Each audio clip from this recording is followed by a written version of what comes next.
Once upon a time, there was a man who rode a dog, a medium sized, a big dog, big enough for a man to ride. He was like a knight, but he rode a dog instead of a horse.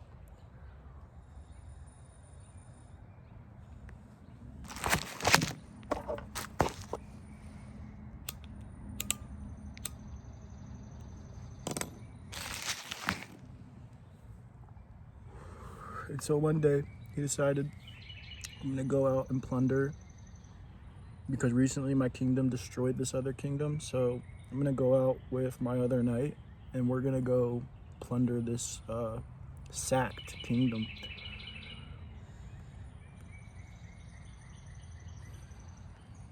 Okay, you guys are gonna have to bear with me because unfortunately I gotta smoke this pipe and it won't stay lit. So I'm gonna prop you guys up.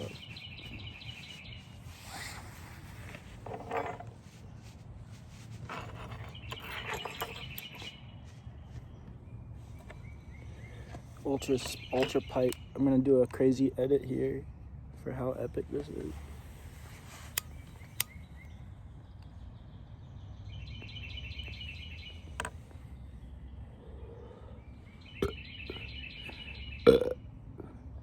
Tobacco.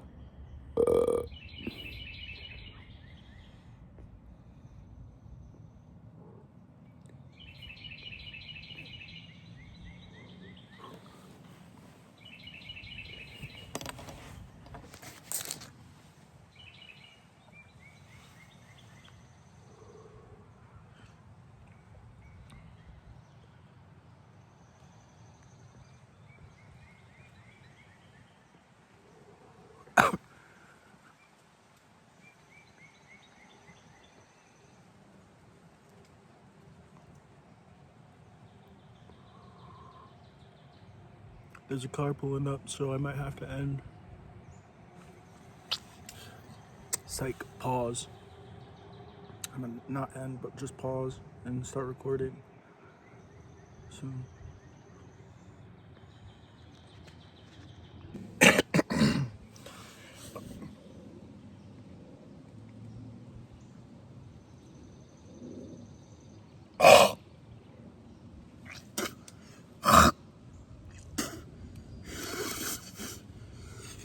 All right, buddy was just doing a U-turn, so no pause needed.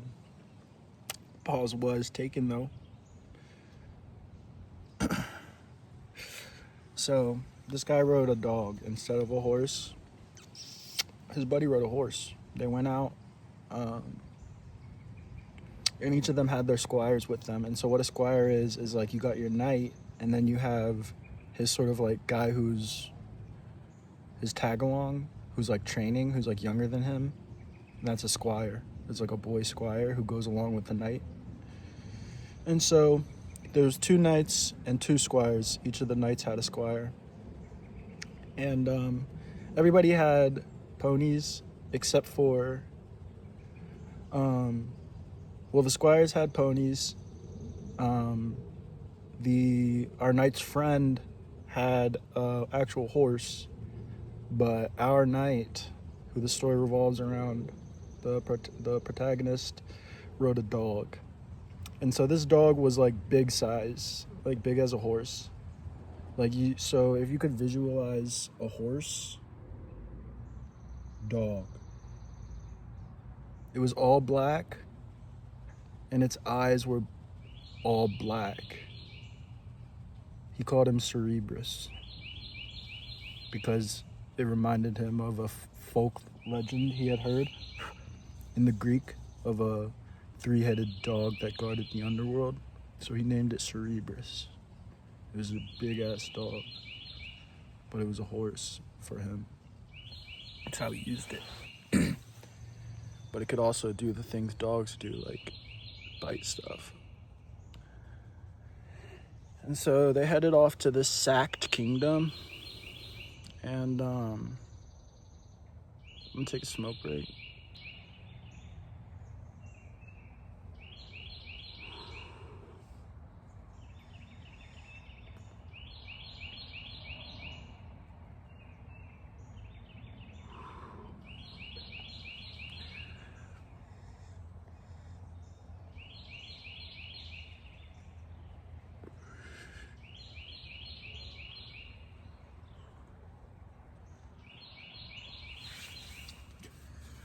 Good old American tobacco.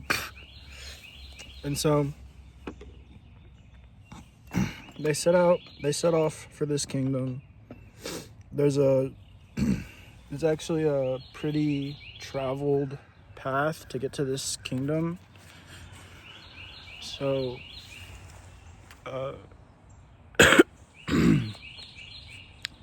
so they don't have to worry about fighting anything. They just kind of get there, and then they are kind of rummaging through stuff, and it's kind of like a barren wasteland with empty buildings, because basically what happened was their kingdom destroyed this kingdom's army, and then all of the women became like their kingdom's women, and all the children became like their kingdom's children, and all of the men basically just became like wage slaves for their kingdom or something along those lines. And so now our boys were over at that kingdom, just kind of ransacking the houses, seeing what they can find.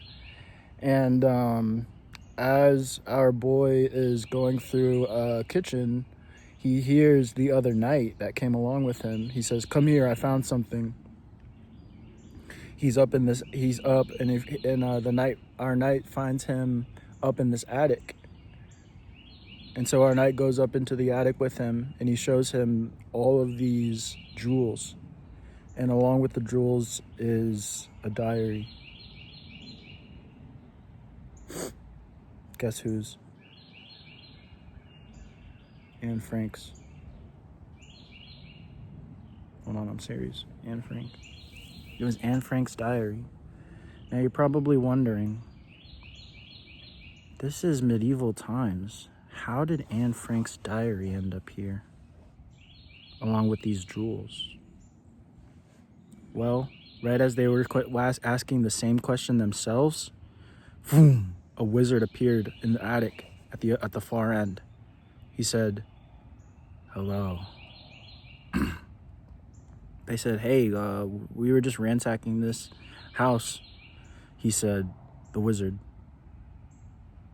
"You've found a special item. I was leaving it here. I had some things to attend to and didn't have enough room for it. I'll allow you to keep both items, but you have to allow me to explain why they're there." So the two knights called for their squires, and the squires came. Nerd Princess liked your photo.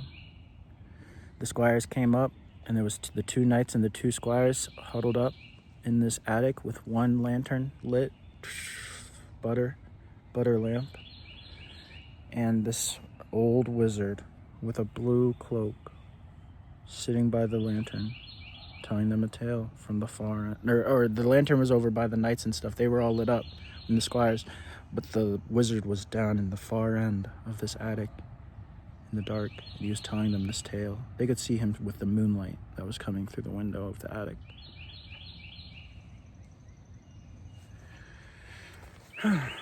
And so he said, "You see, I'm a time-traveling wizard. I can venture across distance and time like that. And in the future, people use your stones and metals and woods and metals to create something called guns and tanks and missiles and just how you have prisons, they used these guns and tanks and missiles to imprison a certain type of people. And then they did awful things to them. They had all of those guns, so they were allowed to, so nobody could stop them.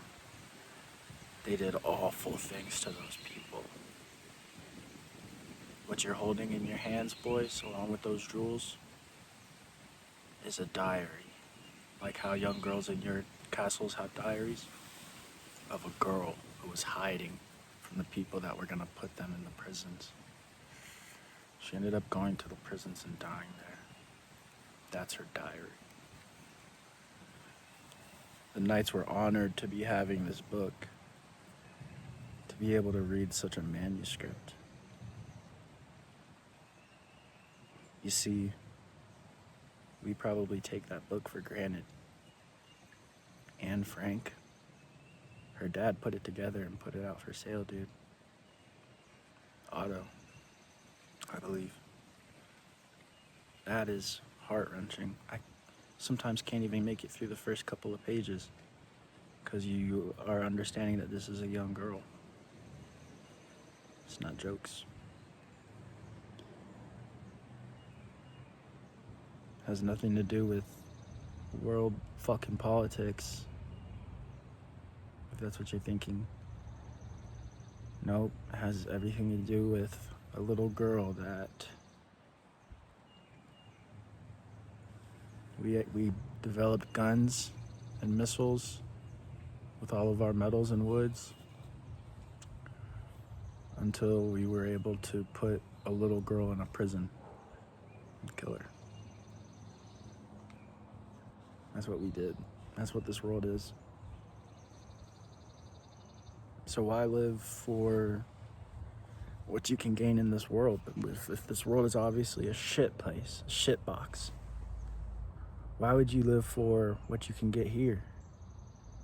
There'd have to be another reason for being here. Something afterwards. Something far from here. Something you could never have here. Hasn't there?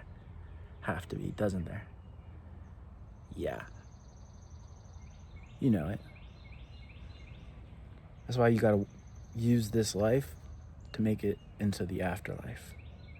And when you're in this life, you can know that you are going to a good afterlife if you want. All you have to do is say, hey, Christ, you said I can have a good afterlife if I have faith in you. Well, what does it mean to have faith in you? It means have faith in you went through all that stuff, you got killed and everything, really torturously, mocked, stabbed, and because of that, because I wasn't allowed to be with my Father in heaven on the other afterlife of here, because you died like that, now I can go be with him. Thanks, dude. And yeah, just something like that.